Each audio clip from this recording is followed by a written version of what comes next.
Sanibonani kuphi nakuphi la kufinyelela khona lo mbuso njengamanje kanti ubingelela lena ngomathinta wacebisa intombi zomqamela amahlaka abanyeze baqamela imali ngane kwethu ngakusuku lakho lokuqala la ngifisa ukusho ukuthi unenhlahla-ke ngoba uzosubscribe ushare uphinde ucomment kanti uma usubscribe wena wokuqala uthola notification uma sekufaka la ividiyo njengoba wazi ukuthi-ke igcwama kade li-live kusukela ngo-7:30 kwayizolo njengoba-ke ulive uthathe 1 hour nama-minute andlulelayo ngaphezulu kodwa-ke libe fonela uKhehlelezi lithi-ke wemfowethu ngicela ukuthi-ke sizwe le ndawayo ukuthi-ke kwenzeka kanjani ukuthi-ke kukhulumeke kanje ngegama lami. Abantu beze bengibize ngomfowethu bese laphana-ke ngifuna ukufonela-ke le nyanga yaseThekwini esingandisele abafowethu omthandeni mfowethu. Lapho khona-ke umthandeni bekhuluma ngenkulumo kakhuzani laphana-ke Khuzani bethe uma kuwukuthi nawe mthandeni mfowethu ukwenzile lokho okusho ukuthi uzobe u-wrong. Kube sekuvela-ke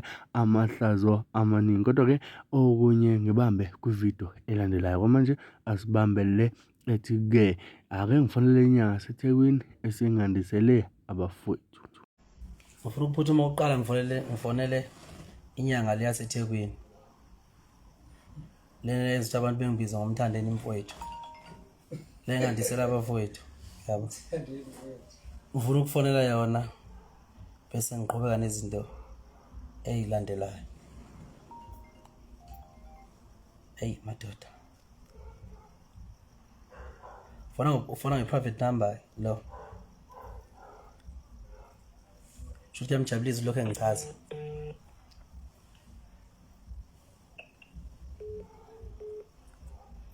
Hello? Yo. Engathi yakhehle number kuyona le.